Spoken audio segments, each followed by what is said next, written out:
Alright, I'm Cody. I'm going to be doing your walkthrough today.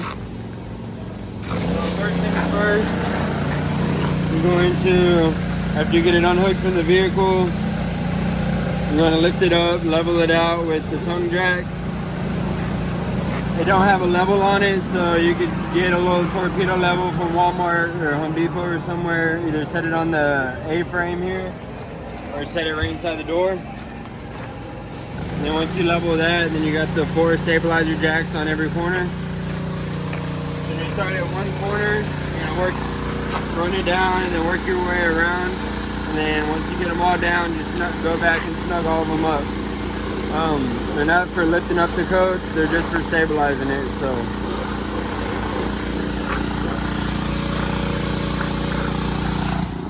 Alright, this right here, this is your breakaway.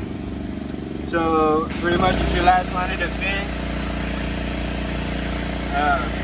If your chain come unhooked, your coupler comes away from the ball, it's going to pull that out and send signal to your brakes. Lock them up. Next, we have your propane.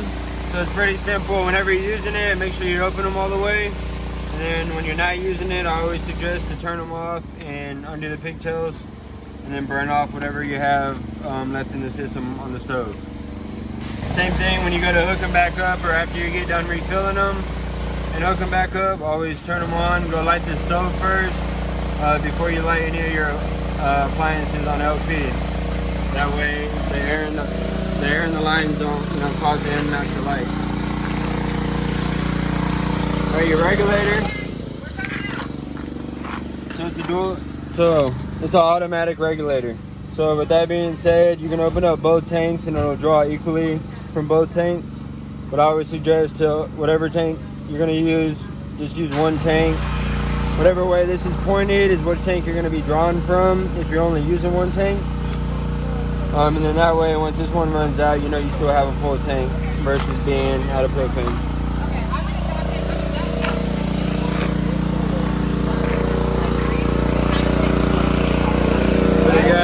Stabilizer jacks, so you got one on each corner. So I'll start with this one and work your way around.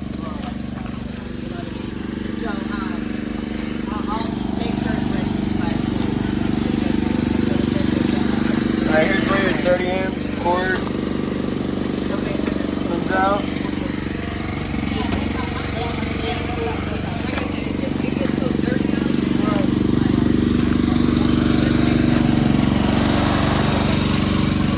Under here, we got your black and gray tank. So your black tank is going to be all your toilet waste, and your gray tank is going to be all your sink and shower water.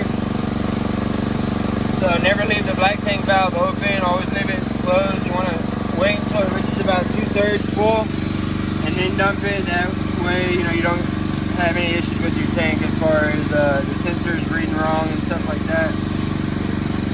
Wait till it reaches 2/3, dump the tank, and then go in there and add some water and flush it out.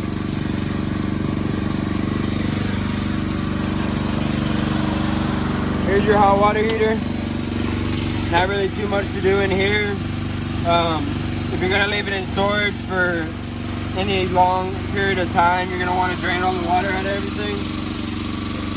So go in there, open up your faucets, relieve all the pressure, and then come out here and pull that plug out and drain out whatever's left over in the water heater.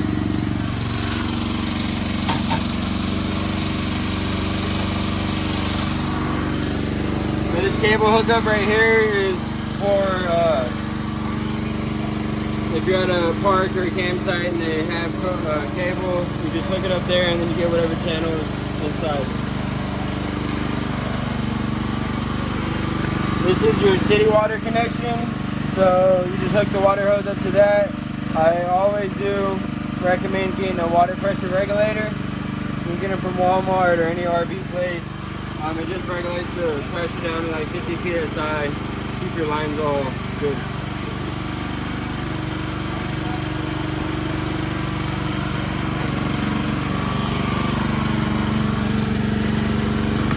We got your outside shower, so hot and cold. Like a regular faucet.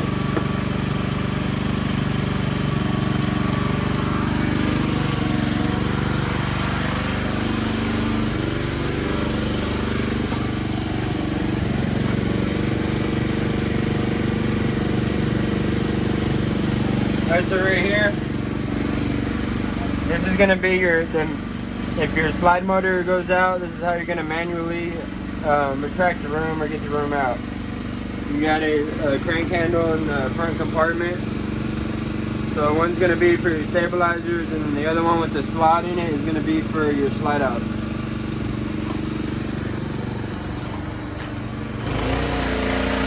This cable hook up here, and then the outlet is if you wanted to have a TV outside. This is your furnace vent exhaust. Not really too much with that. It does get hot, and I always recommend getting a mesh wire screen for it. This is your fresh water tank fill. So if you're going to be boondocking or dry camping out in the middle of the woods, then you would fill up the fresh water tank and use your water pump.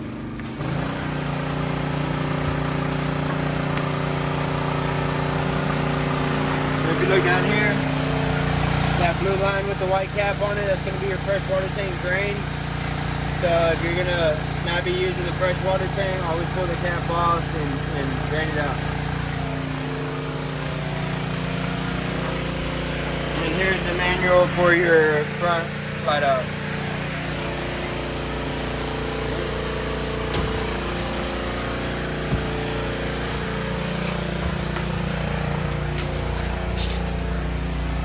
Alright, right here is kind of your little command center. So you got your water pump switch, and you got your water heater for gas and electric.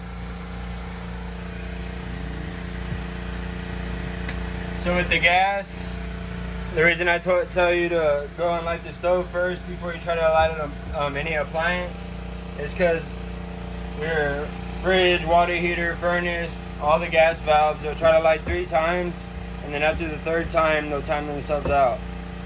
So if that happens, it'll throw up this fault light right here. So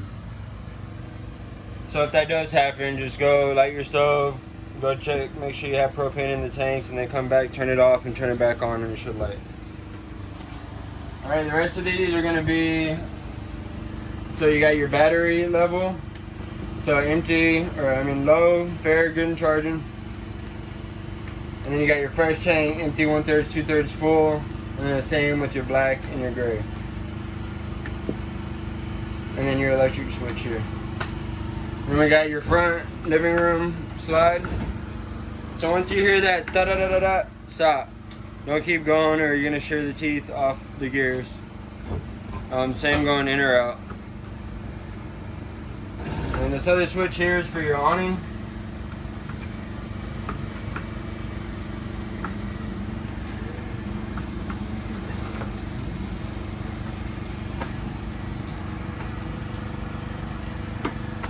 So just run that all the way out. You'll see a little flat and you know to stop. So right here is just a remote. So if you wanted to be outside setting up or whatnot, you can, run your slide outs with this and run your awning and turn your awning light on. And the password is 00040. Alright, next up here is your antenna. So if you want to get local channels, it's pretty much, your bunny ears on a TV. You'll crank this all the way up. And then you can turn this to try to find signal.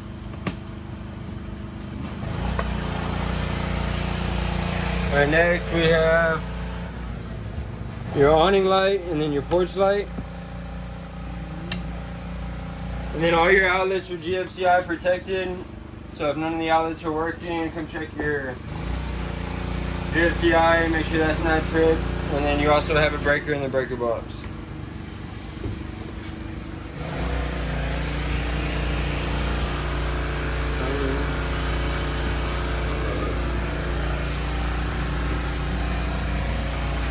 Real quick in here, emergency window.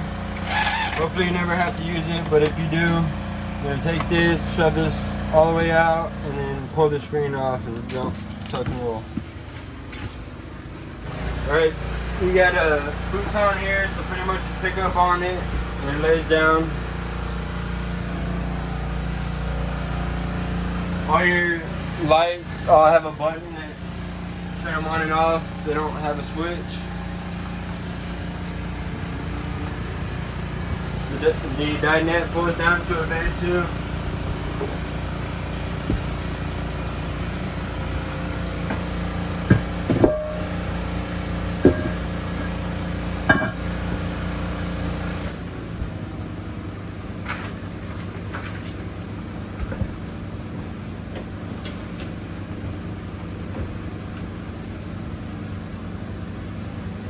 And then you'll play Tetris with the pillows.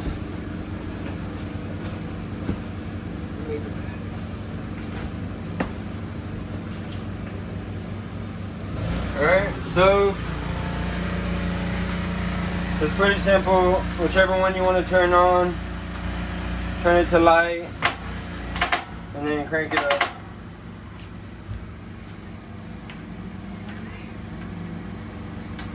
Alright, then for the oven, you're going to turn it to pilot. Alright, you're going to push and hold it. It'll lock itself in place. And then you're going to take a long stick lighter and then light this in pilot light. Once you light it, you're going to have to hold on to the button for a couple more seconds until once you release it, it stays lit, and you can engage the oven.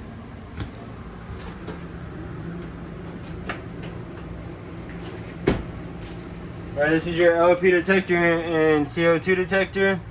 So your propane and carbon monoxide. Always test it before every trip, or make sure it's working. Same thing with your smoke alarm. If you ever hear that going off, open up all the windows, get out and turn off the propane, and of course bring it in for service or have someone come out to you. Next, we have your breaker box and fuse panel. So all your breakers are going to be your 110 side, AC, water heater, all that good stuff, microwave outlets. All the fuses are going to be all your 12 volt sides, so all your battery stuff, which is going to be your light, slide out, awning, anything that is propane has a 12 volt going to it, all that good stuff. These two 40 amp fuses right here are for your converter, so that's what charges your battery. So if for whatever reason your lights are going dim or your battery, is dead, come check these two fuses first. Alright, next, fridge. It's pretty simple. You got auto, so on auto it's always going to choose electric over gas. So you're plugged in, it's on electric, but the moment you unplug, it's going to automatically switch over to gas and light. That way your fridge keeps, cooling. And then you have strictly gas mode. So you're going to use that when, if you're out, boondocking or dry camping, and you don't have access to plug it in.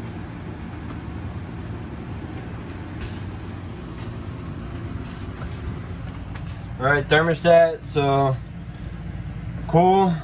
You got your AC, you could have it just strictly run on a fan, and then you have your heat. So heat is only gas,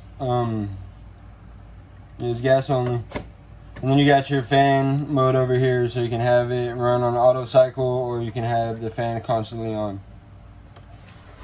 And then your temp setting here. And then this is for your back room slide out. So same thing as the front. If you hear that da-da-da-da, stop. Alright, AC. So you do have two filters on both sides. So you're just going to pop them off, take them out, clean them, dry them, put them back in there.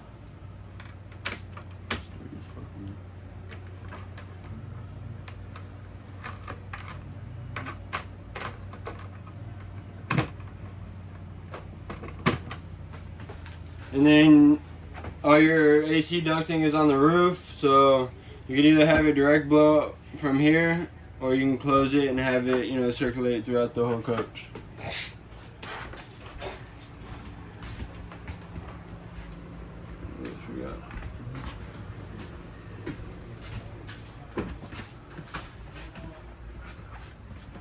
Alright, so bathroom. So for the toilet, to fill it up with water, you're going to barely push and hold the pedal. And then of course to flush it, you're gonna push it all the way.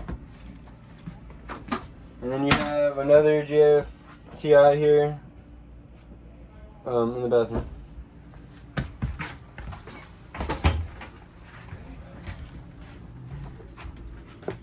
Not really too much back here, but of course to lift the bed up, lift it up, and then you can lock it on both sides. And then this also folds down into a bed. Plus you have another little hideaway bed under there.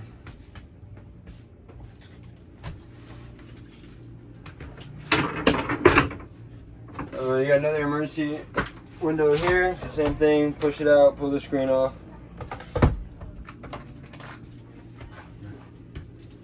And that's it. If y'all have any questions, feel free to call up here and ask for me or any tech. We'll help you as best we can over the phone.